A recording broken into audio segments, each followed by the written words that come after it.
करतायत. गृह खात्यानं महाराष्ट्राच्या गृह खात्यानं तावडेंवरती पाळत ठेवली असा आरोप देखील संजय राऊत यांनी केलाय. भाजपचा खरा चेहरा पक्षांतर्गत आणि बाहेरचा देखील समोर आल्याचं संजय राऊत म्हणाले. आणि यानंतर सुप्रिया सुळे बोलतायत. थेट जाऊया.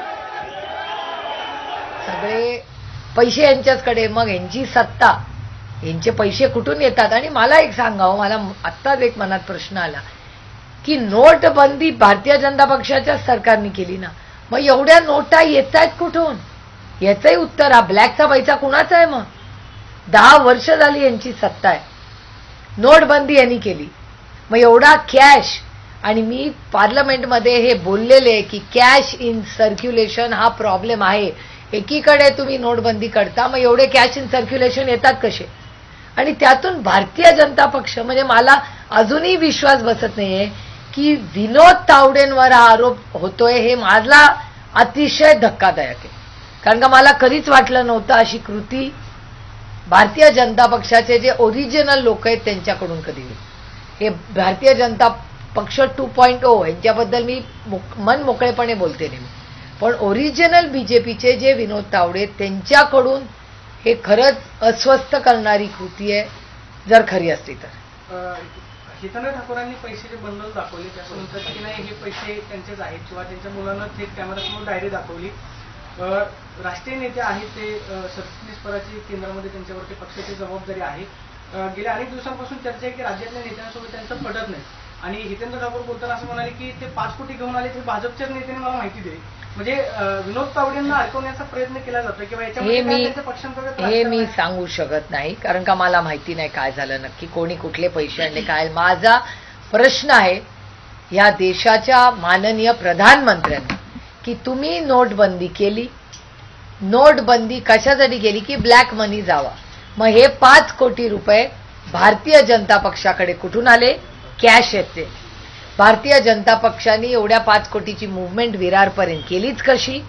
जी डायरी तिथे लिहिलेली आहे त्या डायरीमध्ये ज्या गोष्टी आहेत याचं स्पष्टीकरण दिलं पाहिजे. आणि जर तुम्ही न्यायाने चालणार असाल तर हा भारतातला नागरिक न्याय मागतोय आज की हा कॅश आला कुठून? हे चुकीचं आहे, हे कॉपी करून पास होणार आहे आणि अशा घाणेरड्या गलिच्छ कृतीचा मी जाहीर निषेध करतो. ही वेळ का आली असावी असं तुम्हाला वाटतं? अर्थात कदाचित भारतीय जनता पार्टी पॅनिकमध्ये असेल, त्यांचं सरकार येत नाही असं त्यांना दिसतंय आता, त्याच्यामुळे यही सही. पण ही भारतीय जनता पार्टीची ही उमेद नव्हती. आणि मी खरंच सांगते विनोद तावडेंकडून मला ही अपेक्षा नव्हती, कारण का विनोद तावडे हे महाराष्ट्रात मंत्री राहिलेले आहेत, अहो शिक्षण मंत्री राहिलेले आहेत, केंद्रातले मोठे नेते आहेत. त्यांच्याबाबत अशी बातमी येणं हे खूप धक्कादायक आहे, म्हणजे दुःख देणार आहे. आणि विनोदजी, मला खरंच म्हणजे मला धक्का बसलाय की अशी गोष्ट भारतीय जनता पक्ष, पार्टी विथ अ डिफरन्स, ही करू शकेल. ते काल प्रचार संपण्यानंतर म्हणजे 3 तासामध्ये शिरोळ मोटर्सवरती जाऊन निवडणुकीचे निर्णय अधिकारी असतील किंवा पोलिसांच्या मदतीने चौकशी झाली. तुम्हाला काय वाटतं? त्यांचं असं म्हणणं आहे की तक्रार आलेली आहे की पैसे वाटप होत आहे, त्याच्यामुळं कदाचित आम्ही चौकशी केली, मात्र त्याच्यामध्ये तथ्य आढळलं.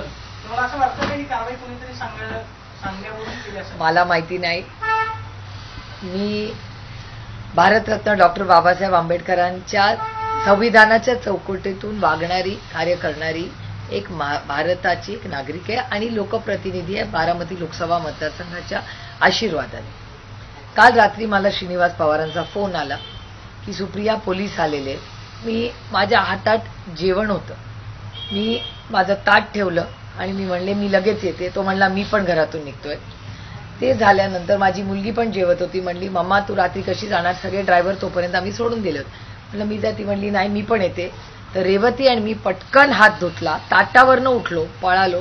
माझ्या वडिलांनी विचारलं का पळापळ करताय? ते म्हणले मी पण येतो. मी म्हणलं नाही, आदरणीय पवारसाहेबांनी सांगितलं तुम्ही इतके दिवस दौरे करून आज घरी आलाय, तुम्ही थांबा, मी जाऊन काय ते बघते.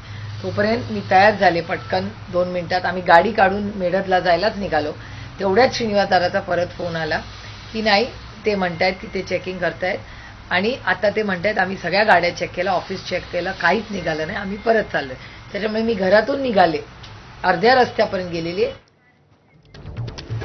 तर सध्याची ही आताच्या घडीची सगळ्यात मोठी बातमी आपण बघतोय. विरारमधल्या या हॉटेलमध्ये जे काही घडलं त्याची दृश्य आता एबीपी माझाच्या हाती लागलेली आहे. ते गेल्या 2 ते 3 तासांपासून इथला राडा काही थांबायचं नाव घेत नाहीये. भाजपचे केंद्रीय सचिव राहिलेले विनोद तावडे यांचा हा व्हिडिओ व्हायरल होताना आपण बघतोय आणि बहुजन विकास आघाडीचे सगळे कार्यकर्ते त्यांना अजूनही घेराव घालतात.